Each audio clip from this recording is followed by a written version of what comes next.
Shalom. Saya percaya hari ini adalah hari yang dinanti-nantikan oleh seluruh jemaat Sinai, karena hari ini adalah ibadah perdana untuk kita bisa bersama-sama memuji Tuhan di tempat ini, di rumah Tuhan, di rumah kudusnya Tuhan. Meskipun dengan keterbatasan kita memakai masker dengan jarak yang dibatasi, tetapi Allah kita, Tuhan Yesus Kristus adalah Allah yang tidak terbatas. Katakan amin. Mari saya undang Bapak Ibu Saudara untuk bangkit berdiri, kita mulai ibadah kita pagi hari ini. Hanya bagi Dia segala pujian, hormat dan kemuliaan. Tiada yang lain Tuhan, hanya Engkau satu-satunya yang layak kami agungkan.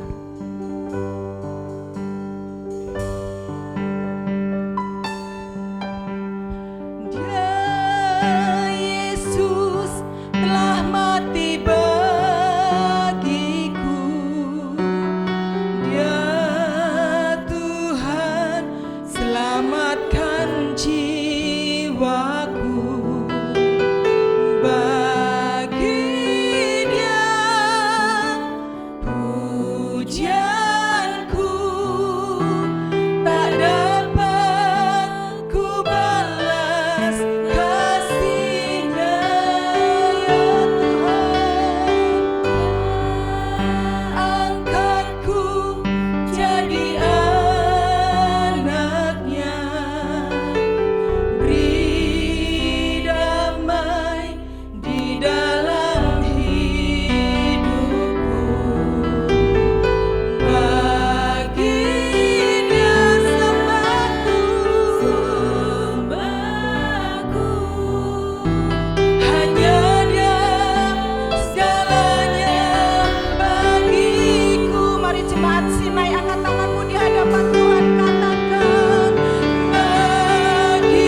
Segala puji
satu-satunya yang layak kami tinggikan. Terima kasih Tuhan Yesus. Kami mau menyanyi lebih lagi buat Engkau. Hanya di dalam nama Tuhan Yesus Kristus. Yang percaya bersama katakan amin. Apa kabar Bapak Ibu Saudara? Luar biasa. Bisa berikan salam Immanuel buat saudara-saudara di sekitar kita. Depan, belakang, kanan, kiri. Puji Tuhan, Allah kita Allah yang baik, amin. Sampai saat ini kita bisa masih ada di tempat ini, diberikan kesehatan, itu semua karena kemurahan Tuhan, amin. Yesus, aku percaya Kau adalah satu-satunya penolong yang bisa memulihkan setiap hidup kami.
Nyanyikan lagu yang terpujilah Tuhan, yang wanita bisa menyanyikan lagu yang haleluya. Setuju Bapak Ibu Saudara?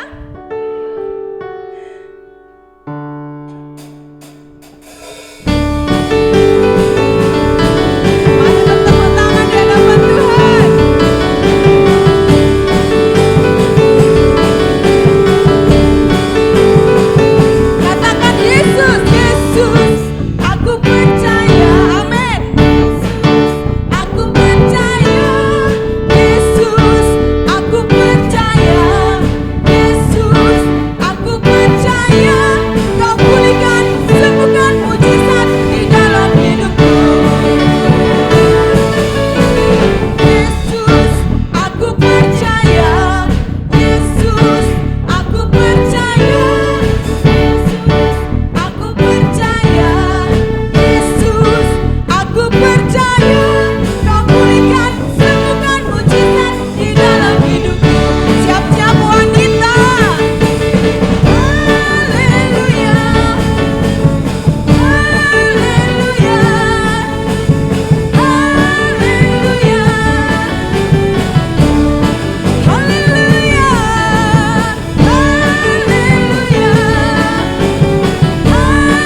Terima kasih Tuhan, karena Engkau Allah yang selalu menyertai setiap hidup kami.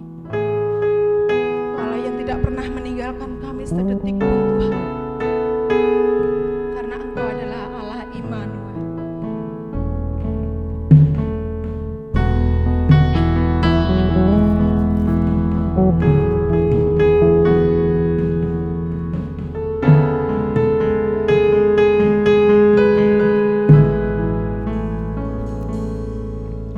Bapakku datang dan berserah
datang kepadamu Tuhan. Kami bersyukur oleh karena kemurahan-Mu kami boleh ada sebagaimana kami ada. Kami boleh bersama-sama, baik kami yang ada di rumah Tuhan maupun di rumah masing-masing. Hati kami masuk dalam hadirat-Mu. Kami mau menyatakan Engkaulah Tuhan atas hidup kami. Dan kami bersyukur Engkau Allah Immanuel yang menyertai perjalanan hidup kami. Biar segala pujian, hormat, syukur kami persembahkan kepadamu Tuhan. Sebentar kami akan merenungkan firman-Mu. Biar Engkau yang menyampaikan isi hati-Mu kepada kami. Engkau yang menguatkan kami, Engkau yang menolong kami untuk berjalan dalam kemenangan demi kemenangan dalam kasih karunia-Mu. Sedialah hati kami bagi Engkau.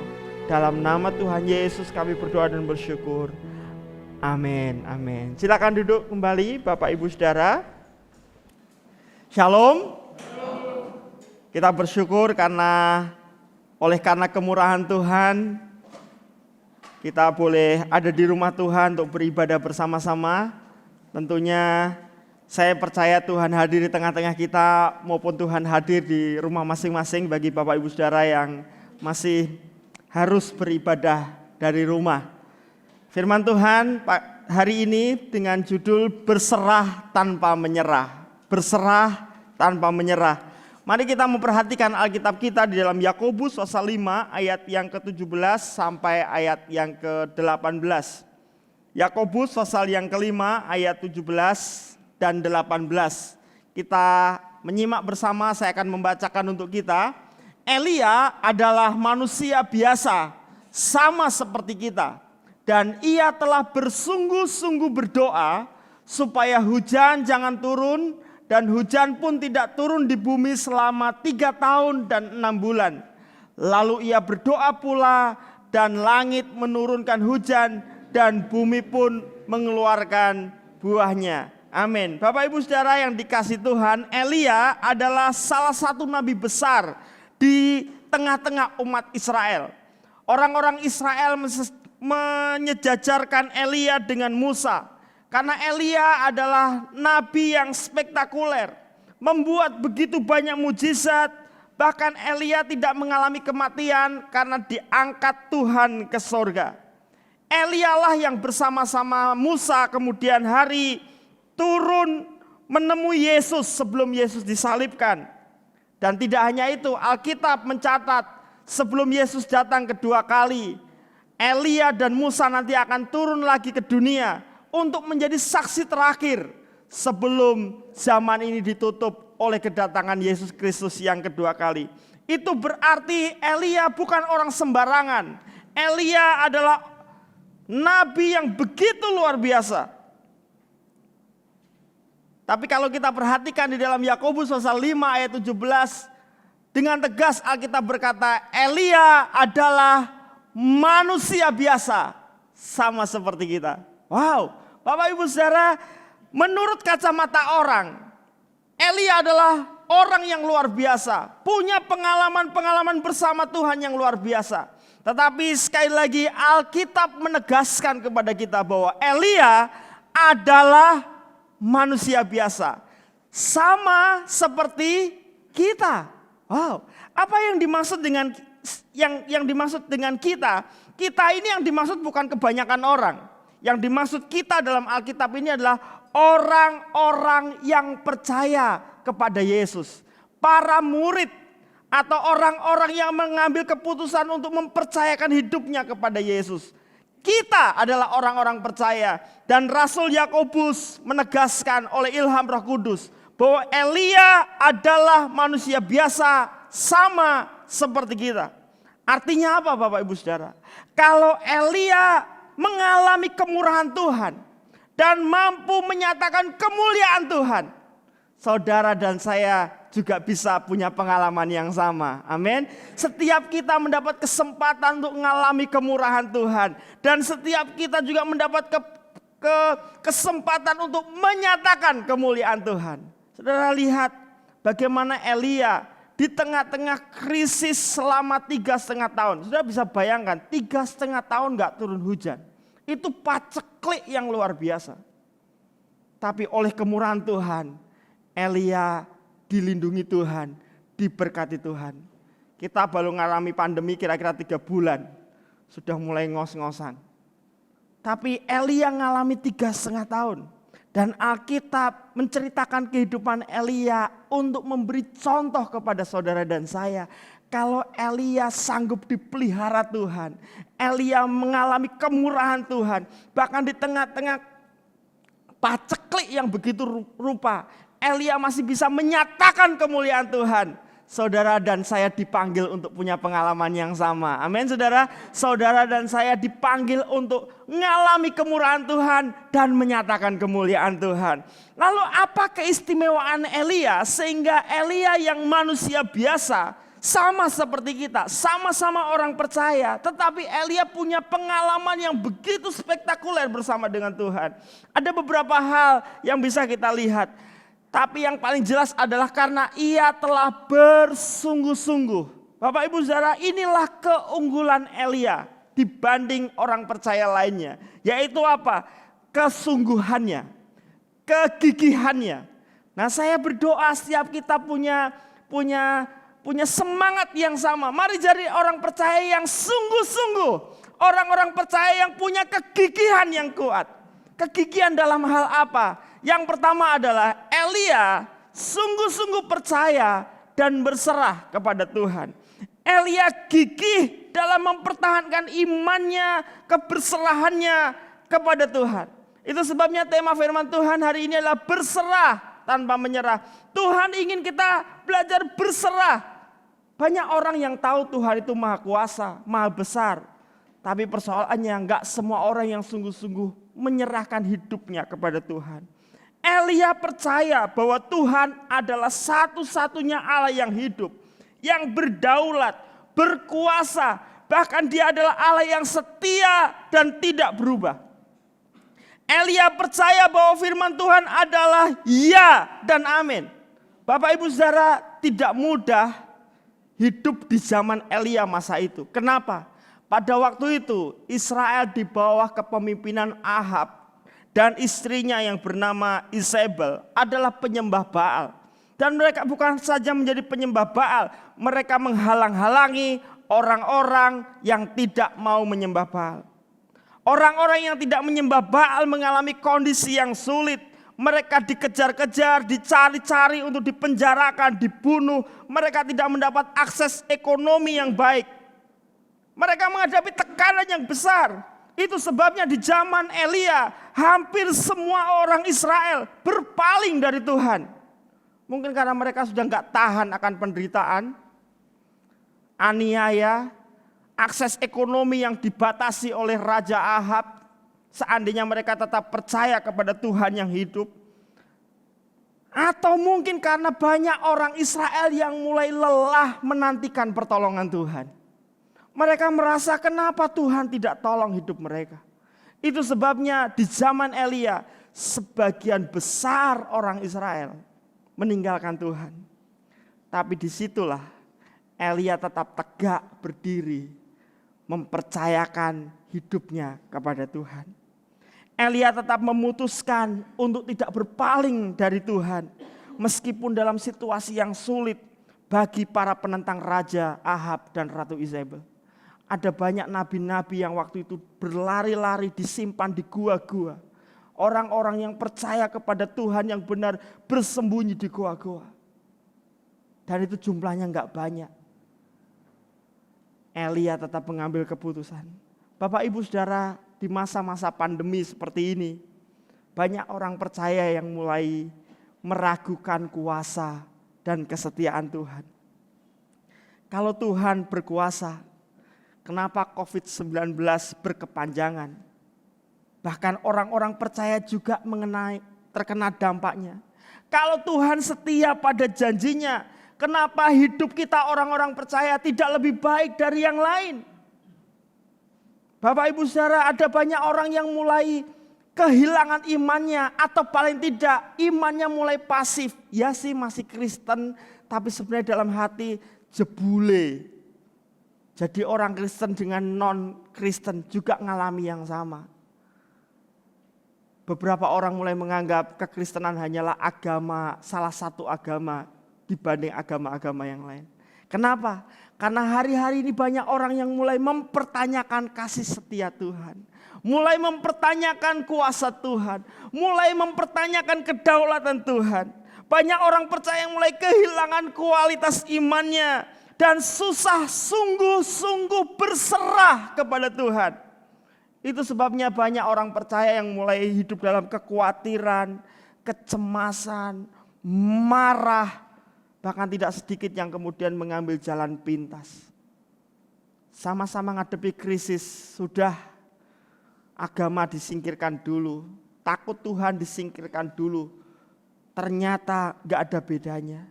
Tapi Bapak Ibu Saudara, firman Tuhan datang kepada kita. Mari belajar seperti Elia. Situasi sekarang ini, jangan justru kita kehilangan iman dan pengharapan. Tuhan masih duduk di atas tahtanya. Amin saudara, Tuhan tetap setia. Kita bisa saja jatuh, tapi Tuhan tidak akan mengizinkan kita sampai tergeletak. Yesus diizinkan sampai mati, tergantung di kayu salib sampai mati. Tapi karena Yesus tidak kehilangan keberserahannya kepada kehendak Bapanya, Bapa sanggup membangkitkan Yesus. Amin saudara, mari perdalam kepercayaan kita. Mari perdalam keberserahan kita di masa-masa sekarang ini. Ini menjadi momentum yang baik untuk kita justru semakin berakar di dalam Tuhan. Mari belajar percaya kepada firman Tuhan. Mari belajar percaya bahwa Tuhan tidak pernah berdusta dan Dia setia pada janjinya. Karena Alkitab mencatat, tokoh-tokoh Alkitab punya pengalaman-pengalaman sulit. Tapi ujungnya mengalami kemuliaan ketika mereka tetap mempertahankan iman mereka. Mereka tetap belajar berserah kepada Tuhan. Nah kita akan belajar bagaimana Elia belajar berserah kepada Tuhan. Yang pertama secara sederhana, Elia belajar peka mendengar suara Tuhan. Elia belajar peka mendengar suara Tuhan. Dalam tekanan, Elia fokus mencari wajah Tuhan dan belajar mencari tuntunan Tuhan. Saat-saat ini, jangan fokus pada masalah. Walaupun mungkin, waduh ekonomiku tambah berat, bagaimana nanti kasih makan istri, anak-anak. Waduh tagihanku banyak dan hari-hari ini justru akses ekonomiku, pendapatanku kepotong banyak. Ada beberapa mungkin mengalami PHK atau pengurangan gaji. Ada sudah punya mimpi-mimpi yang besar. Tapi hari ini jangan fokus pada persoalan. Mari fokus kepada Allah kita yang besar. Mari fokus untuk mohon tuntunan dan hikmat Tuhan melalui firman Tuhan. Dan terbuka bagi Roh Kudus. Bapak Ibu Saudara, kalau dulu kita baca Alkitab, kita dengar firman dari khotbah hari Minggu mungkin. Sudah tiba waktunya untuk belajar merenung. Untuk belajar merenung.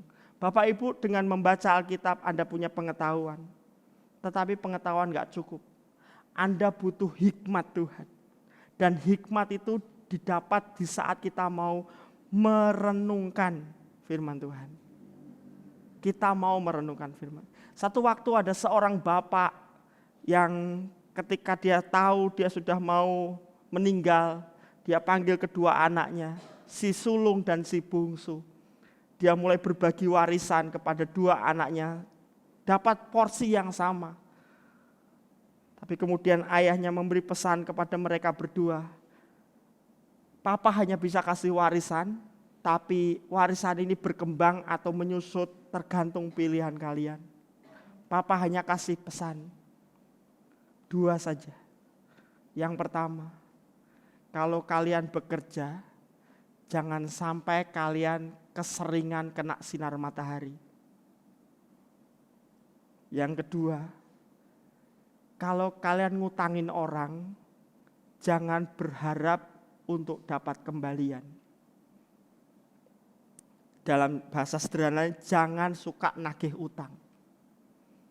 Beberapa waktu kemudian ayahnya meninggal dunia dan si bungsu dan si sulung ini melanjutkan usaha papahnya. Beberapa waktu berikutnya ketika mamahnya berkunjung kepada si sulung, Dia begitu prihatin. Kenapa? Karena si sulung jatuh miskin. Semua warisan yang diterima dari papahnya berkurang begitu banyak. Bahkan situasinya sulit. Kenapa kamu sulit, nak? Ini gara-gara papa. Loh, kok bisa? Papa nyuruh saya untuk tidak boleh keseringan kena sinar matahari. Jadi tiap kali aku pergi ke kantor bekerja, aku naik taksi. Aku nggak kemana-mana, aku cuma di kantor. Dan aku pulang pergi naik transportasi, nggak bisa naik transportasi, apalagi naik sepeda motor. Saya harus nggak boleh kena sinar matahari terlalu banyak. Uangku habis hanya untuk transport. Lalu yang kedua, papa bilang jangan suka nagih utang. Nah sekarang orang-orang yang berhutang kepadaku nggak pernah tak tagih, mah. Dan sekarang aku bangkrut, modalku juga ikut kepinjem orang. Mamanya sedih sekali. Beberapa waktu kemudian mamanya pergi ke rumah si bungsu dan dia lihat si bungsu begitu berhasil. Loh, kok kamu berhasil? Iya mah, ini semua karena nasihat papa. Loh, kok bisa? Apa yang terjadi? Karena papa bilang, aku gak boleh sering-sering kena sinar matahari. Aku renungkan mah, apa maksud papa? Aku tahu, aku berangkat kantor pagi-pagi buta sebelum matahari terbit. Dan aku pulang kantor paling terakhir. Dan itu membuat aku punya banyak waktu untuk mengerjakan usahaku. Papa juga berpesan supaya aku gak boleh nagih utang. Itu sebabnya aku coba membangun usaha bukan berdasarkan utang piutang. Semua aku kelola dengan baik supaya modalku gak hilang. Dan hari ini gara-gara nasihat papa aku berhasil. Bapak ibu saudara, pesan yang sama yang diterima oleh si sulung dan si bungsu. Tetapi karena proses perenungan yang berbeda, mereka mendapat hasil yang berbeda. Saya percaya sebagai orang Kristen kita mendapat Alkitab yang sama. Kecuali kalau Alkitab Anda mulai ada berubahnya. Saya percaya kita punya kitab Kejadian sampai Wahyu, 66 kitab. Tapi bagaimana kita merenungkannya, bagaimana kita menemukan hikmat Tuhan, itu ditentukan sebanyak apa kita mau merenungkan Tuhan, merenungkan firman Tuhan. Alkitab mengatakan berbahagialah orang yang merenungkan firman Tuhan siang dan malam. Karena mereka akan berhasil. Mereka akan seperti pohon yang ditanam di tepi aliran air. Yang terus hijau daunnya, terus survive. Walaupun mungkin gak berbuah tapi tetap survive. Dan akan menghasilkan buah pada musimnya. Amin saudara. Hari-hari ini pandemi, banyak yang dalam tanda kutip dipaksa nganggur. Yang dulu kerja di kantor terus suruh kerja di rumah. Yang dulu suruh beraktivitas sekarang banyak di rumah. Bagaimana kita menggunakan waktu kita? Memperbanyak nonton drama Korea, memperbanyak nonton TV, memperbanyak merenungkan nasib, memperbanyak TikTokan, atau kita mulai memperbanyak mencari wajah Tuhan. 3 bulan Tuhan baru izinkan satu virus kecil untuk membuktikan kualitas iman kita. Ini baru virus yang kecil. Bukan peluru yang kemudian ditodongkan di kepala kita. Ikut Yesus atau mati. Ini baru virus yang kecil. Bagaimana kita menggunakan waktu-waktu yang ada? Apakah kita justru semakin memperdalam persekutuan kita dengan Tuhan? Atau kita mencari hal-hal yang lain? 3 bulan tidak boleh beribadah bersama menjadi sebuah tantangan iman kita. Bagaimana kita menggunakan asik pray 3 bulan. Atau kita sungguh-sungguh sedang mencari Tuhan. Lalu berikutnya Elia sungguh-sungguh berdoa sesuai dengan janji Tuhan sampai janji Tuhan digenapi. Elia mendoakan janji Tuhan. Bapak ibu saudara, mendoakan itu bicara tentang bahwa doa adalah bukti bahwa kita percaya dan berserah penuh kepada Tuhan. Jangan berhenti berdoa. Jangan berhenti berharap. Bapak Ibu Saudara, mungkin faktanya hidup kita justru semakin turun. Beberapa survei mencatat, karena kasus ini banyak suami istri yang sering berantem. Karena dulunya ketemunya cuma 2 jam, itu pun udah posisi capek semua pada tidur. Sekarang kue meneh gitu. Jadi mulai jengkel lihat suaminya, jengkel lihat istrinya. Dan mungkin rumah tangga menjadi tidak menjadi lebih baik. Tapi mari terus berdoa untuk keluarga kita. Mari terus berdoa untuk bisnis kita. Mari terus berdoa untuk anak-anak kita. Karena saya percaya janji Tuhan pasti digenapi. Amin saudara. Bahwa orang-orang benar akan semakin bersinar, semakin terang. Seperti sampai rembang tengah hari. Dia akan terus naik dan tidak pernah turun. Dia akan jadi kepala dan bukan ekor. Pertanyaannya adalah apakah kita mau sungguh-sungguh mendoakan. Pada waktu kemarau sudah 3,5 tahun dan Tuhan berkata, pergi Elia, aku akan kasih hujan. Saudara tahu bagaimana Elia berdoa? Elia berdoa dengan kepala yang sujud ke bawah sampai ke dengkul. Posisi berlutut. Dan ketika dia selesai berdoa, dia tidak melihat adanya tanda-tanda hujan. Terus berdoa. Alkitab mencatat 7 kali Elia berdoa. Dan saya yakin bukan hanya sekedar itu.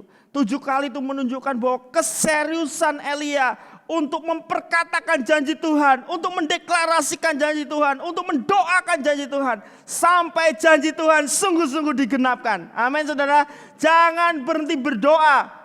Karena Tuhan adalah Tuhan yang sanggup berjanji dan Tuhan yang sanggup memenuhi janjinya.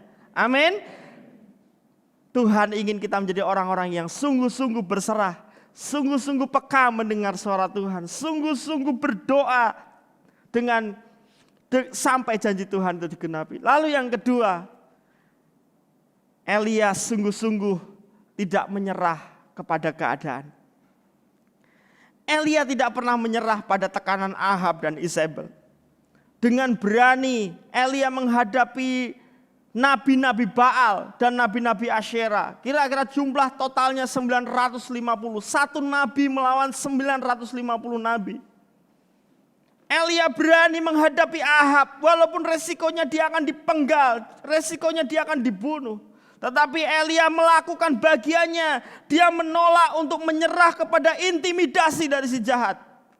Hari-hari ini mari belajar seperti Elia. Mari lakukan bagian kita. Berdoa menanti-nantikan Tuhan. Elia bagiannya berdoa mendatangi Ahab. Bagian Tuhan adalah membela Elia, menggenapi firman-Nya dan menyatakan mujizat. Jangan pernah menyerah pada keadaan. Hari-hari ini mungkin situasinya serba sulit, tapi percayalah tidak hanya saudara yang mengalami kesulitan, tidak hanya saya yang mengalami kesulitan. Di semua lini sekarang sedang mengalami kesulitan. Itu sebabnya jangan pernah menyerah. Mari hidup sesuai dengan arahan firman dan Roh Kudus. Mari ambil pilihan-pilihan hidup sesuai dengan arahan Tuhan. Ketika kita mulai merenungkan firman Tuhan, ketika Tuhan mengarahkan kita, mari hidup di dalamnya. Apa yang secara sederhana yang bisa kita lakukan? Yang pertama di masa-masa sekarang, mari jaga kesehatan. Mari ikuti protokol kesehatan. Jangan jadi orang-orang yang kemudian mati urusannya Tuhan. Jangan. Bapak Ibu, saya belajar. Walaupun mungkin di kampung saya gak semua orang kalau keluar pakai masker. Tapi saya belajar. Untuk apa? Untuk tidak mencobai Tuhan. Kita mau tunjukkan bahwa kita adalah orang-orang yang mau belajar menjaga hidup kita. Tidak menyerah itu berarti bukan terus kemudian sembarangan. Justru kita harus belajar mengantisipasi. Mari jaga kesehatan. Jangan hidup sembarangan. Kita sedang masuk ke pola hidup yang baru. Dan saya percaya tidak kebetulan ada situasi seperti ini. Mungkin Tuhan ngajari kita supaya lebih bersih fisiknya, lebih bersih hatinya, lebih bersih motivasinya, lebih bersih hidupnya di hadapan Tuhan. Lalu yang berikutnya, mari miliki mentalitas pemenang. Miliki mentalitas pemenang. Mari berpikir positif. Mari bersikap positif. Mari bertindak positif. Jangan sampai kemudian pikiran kita menjadi negatif. Negatif terhadap keluarga, negatif terhadap pemerintah, negatif terhadap situasi, negatif terhadap teman bisnis, negatif terhadap orang-orang sekitar. Jangan. Mari mulai bersikap positif. Mari bekerja keras. Mari ulet, lakukan yang terbaik. Apa yang dijumpai tangan kita untuk bisa kita kerjakan, kerjakan dengan sungguh-sungguh. Jangan-jangan hari-hari ini Tuhan sedang memeras kita supaya potensi-potensi di dalam diri kita mulai muncul. Yang dulu gak pernah ngurusi hal-hal yang sifatnya online, sekarang tiba-tiba jadi YouTuber. Ada satu teman saya yang seneng tanaman hidroponik, pengerja Petra dulu. Sekarang jadi YouTuber. Karena dia men-sharingkan apa yang dia bisa pelajari. Dan lumayan juga yang ngikuti dia. Bapak Ibu Saudara, kadang-kadang hari-hari ini Tuhan izinkan ada banyak hal yang dibatasi dalam hidup kita. Bukan supaya kita mati, tetapi supaya potensi-potensi kita keluar. Yang dulunya gak suka nulis, tiba-tiba jadi pinter nulis, bikin cerita. Yang dulunya gak bisa masak, tiba-tiba karena keseringan di rumah dan dipaksa untuk masak, jadi pinter masak, kayak istri saya. Bapak Ibu Saudara yang dikasih Tuhan, lah gimana semua di rumah, saudara? Ya akhirnya jadi pinter masak sekarang. Memang Tuhan ajaib, saudara. Jadi Bapak Ibu Saudara, mari kerja keras. Jangan sampai kita dikalahkan oleh persoalan. Dan yang terakhir, jangan lupa Alkitab mengatakan, mari tetap menjadi berkat. Jangan egois. Hari-hari ini, kondisi seperti ini, harga saham turun drastis. Obligasi turun drastis. Ini waktunya investasi. Demikian juga hidup kita. Hari-hari ini justru dalam situasi yang berat, ini waktunya kita menabur. Ini waktunya kita menabur. Kebaikan kita hari-hari ini tuh lebih berasa daripada kemarin-kemarin. Kenapa? Karena semua orang butuh pertolongan. Dan ketika saudara datang dengan membawa seonggok nasi, hanya membawa mungkin jajanan, buat orang itu rasanya wow banget. Gitu. Orang merasa gak sendirian. Dan Bapak Ibu Saudara percayalah, ini adalah waktu-waktu yang terbaik kita untuk menjadi berkat. Percayalah, Tuhan tidak pernah tutup mata. Ketika kita melakukan bagian kita dengan sungguh-sungguh, saya percaya cepat atau lambat satu waktu, ketika Allah melawat umatnya, kita akan melihat kemenangan, kemuliaan yang besar dinyatakan kepada kita. Sama-sama bangkit berdiri, kita datang kepada Tuhan. Ku tak akan menyerah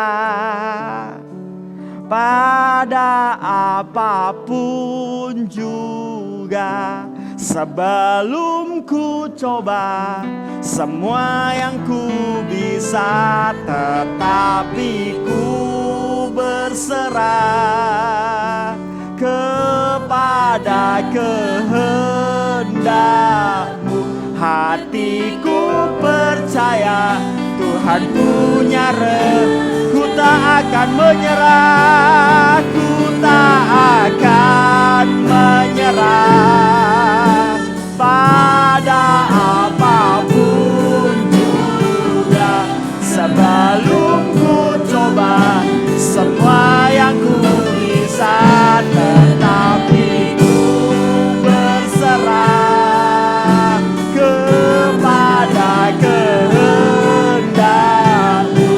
Hatiku percaya Tuhan punya, ku tak akan menyerah, ku tak akan menyerah pada apapun juga, sebelum ku coba semua yang ku, tetapi ku berserah kepada kehendak-Mu.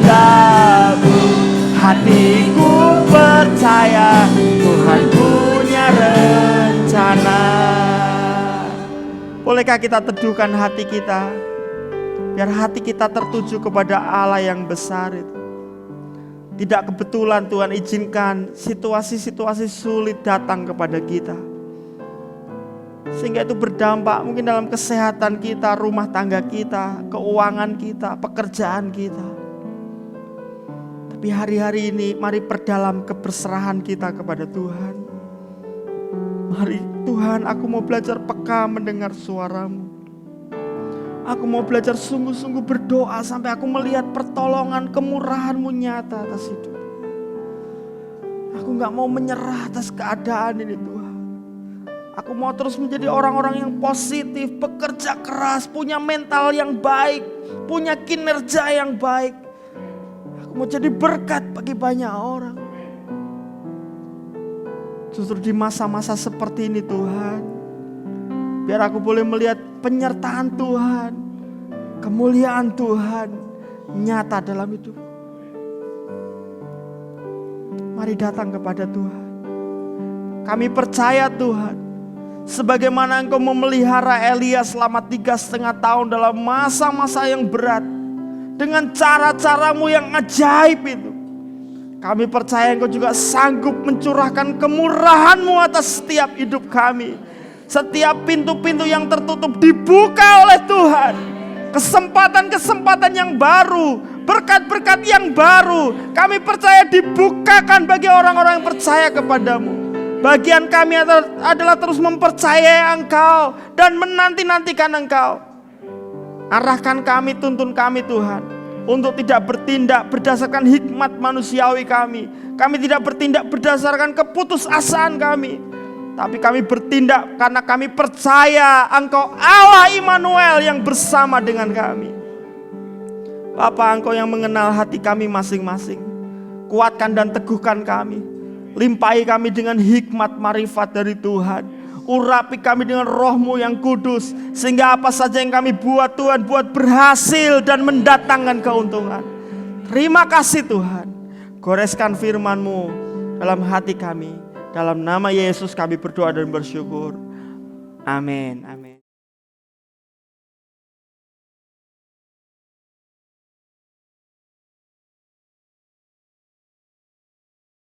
Mari kita datang kepada Tuhan. Kami datang kepadamu Tuhan. Kami bersyukur buat kesempatan yang Kau beri kepada kami untuk kembali ada di rumah Tuhan, memuliakan Engkau, bersekutu dengan saudara-saudara kami, bersama-sama tinggal dalam hadirat-Mu. Dan bila mana kami akan memberikan persembahan, Tuhan yang menguduskan persembahan, persepuluhan kami, biar semuanya boleh mendatangkan kemuliaan bagi Tuhan.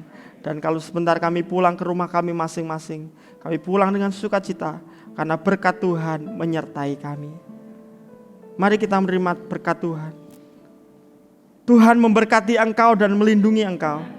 Tuhan menyinari engkau dengan wajah-Nya dan memberi engkau kasih karunia. Tuhan menghadapkan wajah-Nya kepadamu dan memberi engkau damai sejahtera. Kekasih-kekasih Tuhan, mari kita pulang dengan membawa anugerah dari Allah Bapa, kasih sayang dari Yesus Kristus dalam persekutuan Roh Kudus menyertai kita hari ini sampai selama-lamanya dalam berkat nama Tuhan Yesus Kristus. Amin. Tuhan Yesus memberkati.